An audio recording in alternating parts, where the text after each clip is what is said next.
ಶ್ರೀ ಗುರುಭ್ಯೋ ನಮಃ. ಶ್ರೀ ಪರಮಾತ್ಮನೇ ನಮಃ. ಶ್ರೀ ಪರಮಾತ್ಮನೇ ನಮಃ. ಹರಿ ಓಂ. ಹರಿ ಓಂ. ರಾಜವೇದ್ಯಾ ರಾಜಗುಹ್ಯ ರಾಜವಿದ್ಯಾ ರಾಜಗುಹ್ಯ ಯೋಗೋ ನಾಮ ನವಮೋऽಧ್ಯಾಯ. ನವಮೋऽಧ್ಯಾಯಃ. ಶ್ರೀ ಭಗವಾನುವಾಚ. ಶ್ರೀ ಭಗವಾನುವಾಚ. ಇದಂ ತು ತೇ ಗುಹ್ಯತಮಂ. ಇದಂ ತು ತೇ ಗುಹ್ಯತಮಂ. ಪ್ರವಕ್ಷ್ಯಾಮ್ಯನಸೂಯವೆ. ಪ್ರವಕ್ಷ್ಯಾಮ್ಯನಸೂಯವೆ. ಜ್ಞಾನಂ ವಿಜ್ಞಾನಸಹಿತಂ.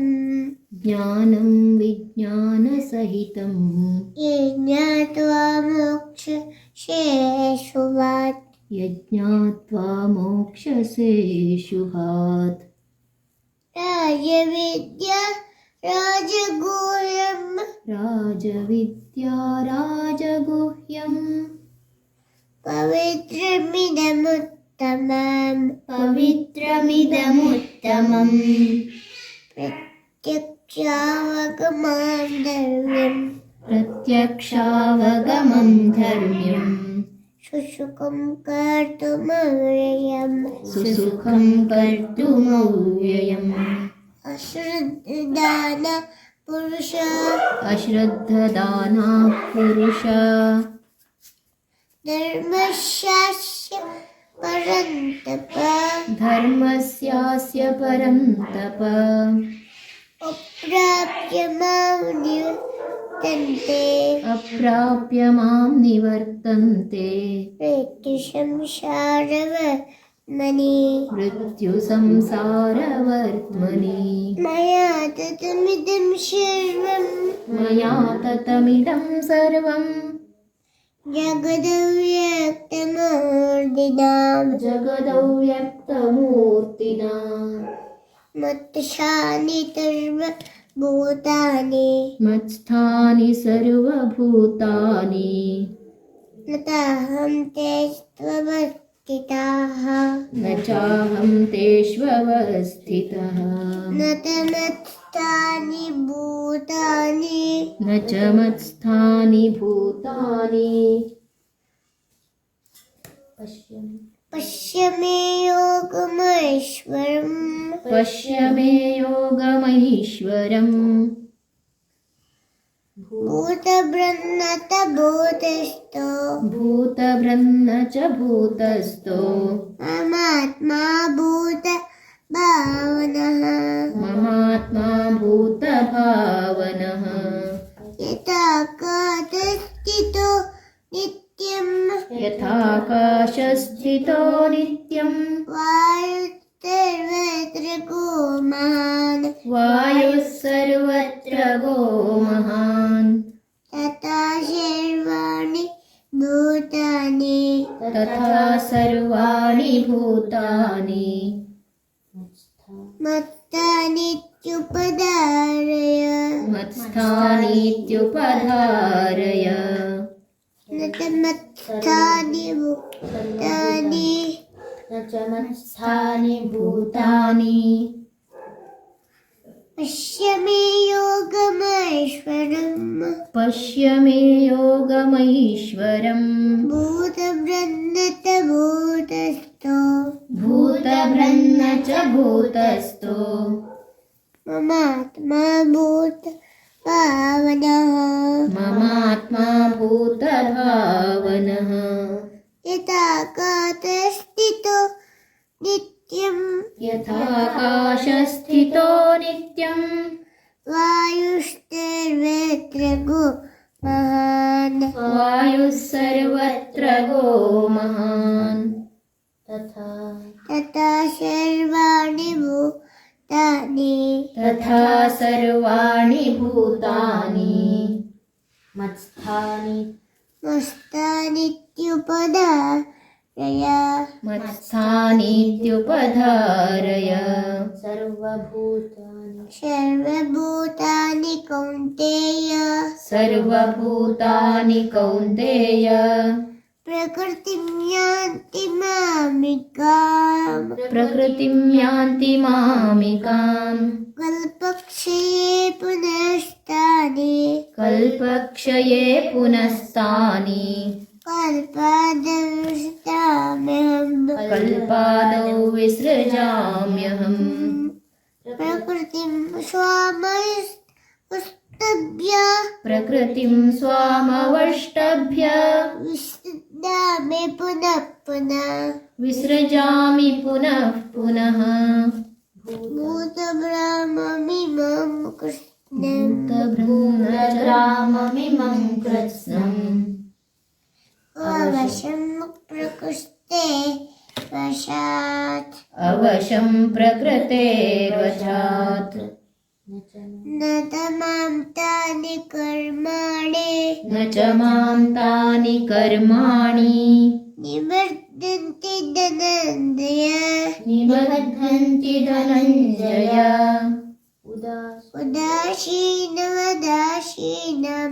उदासीनवदासीनम् अतक्तेन्तु कर्मसु असक्तं तेषु कर्मसु मयाध्यक्षेण प्रकृतिः मयाध्यक्षेण प्रकृतिः श्रूयते सूयते सचराचरम् हेतुनानेन कौन्तेय हेतुनानेन कौन्तेय जगद्विपरिवर्तते अजानन्ति मां मूढाः अवजानन्ति मां मूढा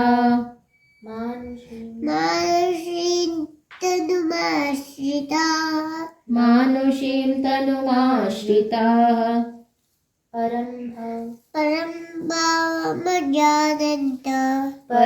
भावमजानन्तो मम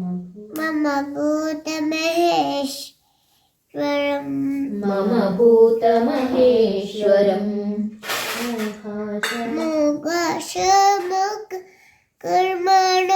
मोघाशामोघकर्माणो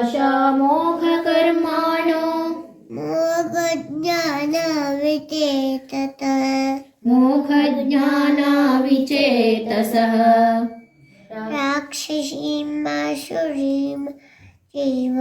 राक्षसीमासुरीं चैव प्रकृतिं मोहिनीं श्रिताः प्रकृतिं मोहिनीं श्रिताः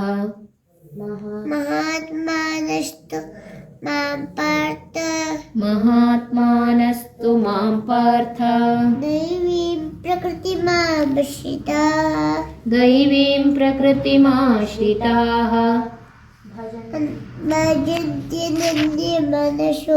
भजन्त्यनन्यमनसो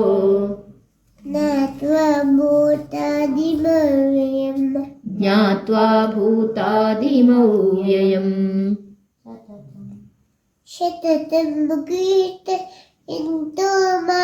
सततं कीर्तयन्तो माम् यतन्तश्च दृढौ रताः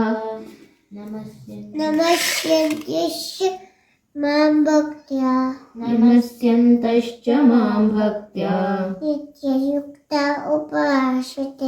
नित्ययुक्ता उपासते ज्ञानयज्ञेन चाप्यन्ये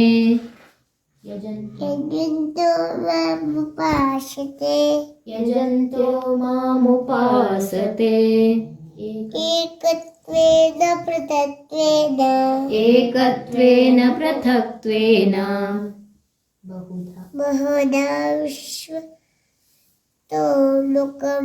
बहुधा विश्वतोमुखम्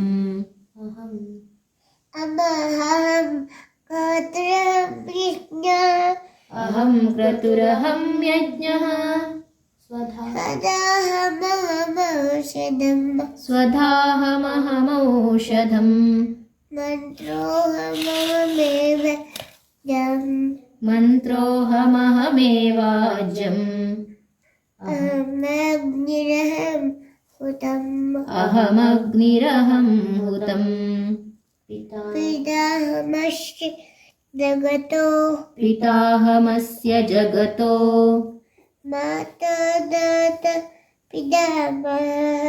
माता धाता पितामहः वेद्यं पवित्रमोङ्कार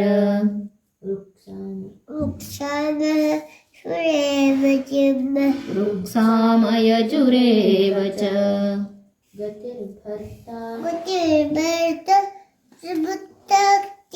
गतिर्भर्ता प्रभुः साक्षी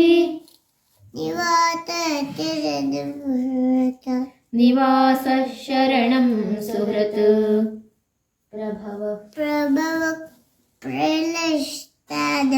प्रभवः प्रलयस्थानम्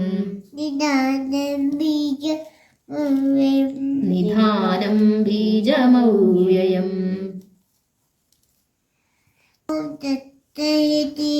ॐ तत्सदिति श्रीमद्भगवद्गीता सुपनिषत्सु